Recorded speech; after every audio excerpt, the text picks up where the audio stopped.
کرنا اب مشاعروں میں نعتیں نہیں سنائی جا رہی، خالی حالت حاضرہ چل رہا ہے۔ کیا مطلب؟ حالت حاضرہ پر بھی توجہ دلانا، قوم کو حوصلہ اور ہمت دینا ضروری۔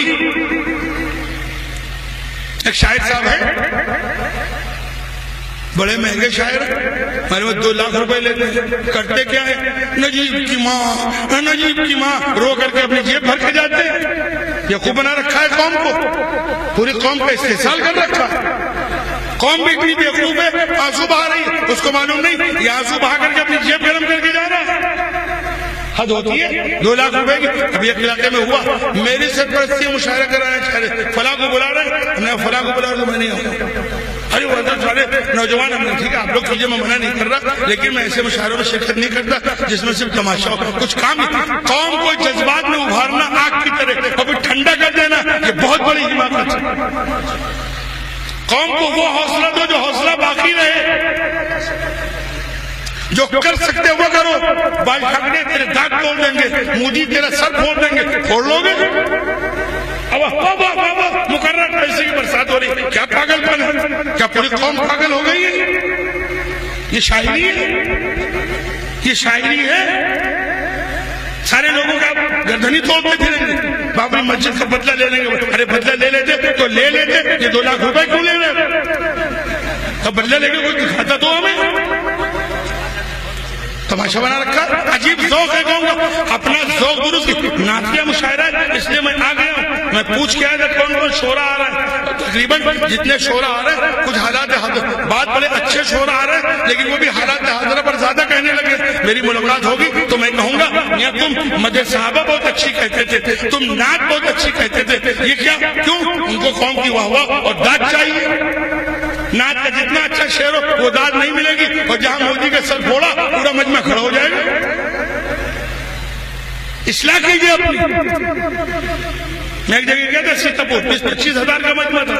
ایک شاعر صاحب وہ کملیش تیواری کا، کملیش تیرا یہ کر دیں گے، کملیش تیرا یہ کر دیں گے، تیری گردن اڑا دیں گے۔ مجھے بیٹھ کے کہنا پڑا اوقات ہے ان کی گردن اڑانے کی؟ خالی زبردستی گردن اڑا دیں، کیا مطلب ہوا؟ اور قانون کے خلاف ہے۔ نوٹ کرو، اگر کوئی اس لفظ پر مقدمہ قائم کر دے تو جیل چلے جائیں گے۔ عقل سلامت رکھنا چاہیے۔ اور اس لائن پر اگر کوئی کیس کر دے اور ان پر مقدمہ چلے جائے تو زندگی بھر قتل کی سازش میں چلے جائیں گے۔ قانون کے جو کہنا پھانسی پہ چڑھاؤ، کیوں پھانسی پہ چڑھاؤ؟ جب تمہارے ملک میں ایسے جرائم پر پھانسی کا قانون ہی نہیں ہے تو پھانسی کا مطالبہ کیا مطلب؟ مطالبے کو کڑی سزا دو، جیل میں بند کر دو، راسوکا لگا دو، فلاں فلاں کر دو، جو قانون کے دائرے میں آپ مانگ سکتے ہو۔ پھانسی مانگ رہے ہو، جب پھانسی کا قانون ہی نہیں ہے تو اس کا مطالبہ کرنے کا کیا مطلب؟ یا پھر جہالت کا ثبوت دے رہا ہے۔ میری بات سمجھ رہے ہیں؟ بہت ہمت کر کے میں نے بات کہی ہے کہ شعرا قوم کا استحصال کرتے ہیں۔ اور ابھی بڑا اجلاس کانپور میں پرسوں ہوا، بہت بڑا، 15-20 ہزار کا مجمع، اور ملک کے ٹاپ کیا کابر دیوبند کے محتمم جمعیت علماء کے صدر صاحب آئے۔ تو جس علاقے میں یہ شاعر صاحب آ کے 2 لاکھ روپے لے گئے، جان بوجھ کے میں نے وہ علاقے والے کہا کہ بھائی یہاں کے لیے آپ کے یہاں سے 10-20 بسیں چاہیے اور ہم کو 1 لاکھ روپے چاہیے۔ تو ایک بیچارے مولانا صاحب ہیں، بہت محنت کر کے 25-50 ہزار کا وعدہ کیا، دے پائے نہیں دے پائے۔ میں نے کہا وہ نوجوان کہاں ہیں، وہ مشاعرے والے کہاں ہیں جنہوں نے مشاعرے پر 5-7 لاکھ خرچ کیا؟ ایک شاعر کو 2 لاکھ دیا تو ان سے کہو کم سے کم وہ تو 50 ہزار دے دے۔ تو بیچارے ارے جواب مجھے ان سے پیسہ نہیں چاہیے تھا، مجھے تو چوٹ مارنا تھا کہ اپنی اوقات دیکھو۔ ملا کیا؟ شاعری اچھی چیز ہے اور حوصلہ دینا بھی اچھی چیز ہے۔ قوم کو حوصلے کی ضرورت ہے، قوم کو پس نہیں، لیکن حوصلہ وہ دو جو حوصلہ باقی رہے۔ خالی ایک دم جس طرح کاغذ اور لکڑی یا مٹی کے تیل ڈال کر کے ایک دم سے بم بم اٹھا، آج اٹھی اور بجھ گئی، ایسے حوصلے سے کیا کام؟ یہی کر رہے کو ایک دم سے بھمبایا اور 1 منٹ میں بیٹھ گئے۔ ارے حوصلہ وہ سیکھو جس طرح لکڑی سلگتی ہے، سلگتی وہ سلگتی کتنی دیر تک؟ انگارہ جلتا ہے، لکڑی سلگتی ہے وہ گھنٹوں جلتی ہے، جلتی کہ نہیں جلتی؟ اور کپڑوں ردوا کر ڈال دیا اور مٹی کے ڈھیر ڈالا، ہم سے اٹھا ختم ہو گیا۔ یہ سب شعرا اور یہ قوم کے لوگ یہ تمہارے ساتھ یہ مذاق کر رہے ہیں، ہم سے اٹھایا 1 منٹ میں بجھ گئے۔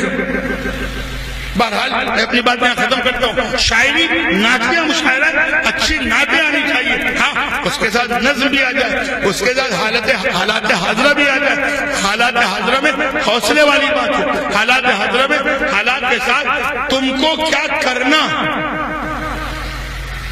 نبی کی سیرت پڑھو, صحابہ کی سیرت پڑھو, وہ کرنا جانتے تھے, بولنا نہیں جانتے تھے. اور آج ہم بولنا جانتے ہیں, کرنا نہیں جانتے. کانپور میں ایک صاحب تھے, یہ بہت پرانی بات ہے, 10-15 سال پرانی اور زیادہ. جب دیکھو مولویوں سے کہتے تھے مولانا جہاد کا حکم دیجیے. کہے کو ہاں حالات ایسے ہوئے بس جہاد. ایک عالم نے کہا تم کو منع کس نے کیا؟